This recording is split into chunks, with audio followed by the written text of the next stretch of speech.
Paano ko sasabihin sa boyfriend ko na ayoko na sa kanya dahil wala siyang pangarap sa buhay? 5 years na kami, this December 25.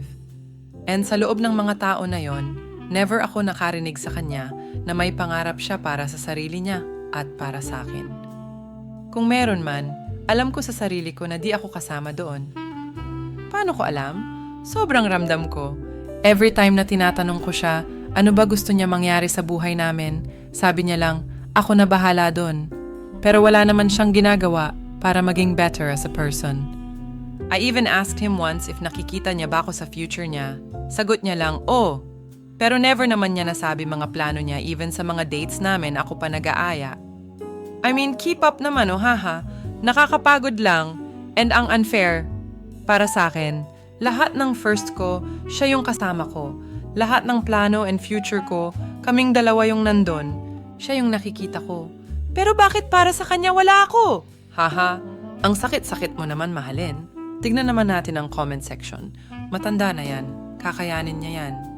Tell him directly. Isipin mo na lang na kung magstay ka dyan, yan ang magiging tatay ng mga anak mo. Okay ka ba dyan? Hindi, di ba? Mag-isip-isip ka na. 27 years old? Wala pa din plano sa buhay. Mariran, ganyan dad ko kaya siya iniwan ng mom ko. Before ang pangarap niya lang, makapagtapos kaming anak niya. Tapos that's it. Nung nag-graduate ako, tumigil na din mag-work. Akala ata insurance mga anak. Lol. Ngayon jobless tatay ko na may support sa GF niya at gumawa pa ng 3 anak. Same reason bakit ako nakipaghiwalay sa ex ko. December 18 din yun sakto umuwi ako sa province.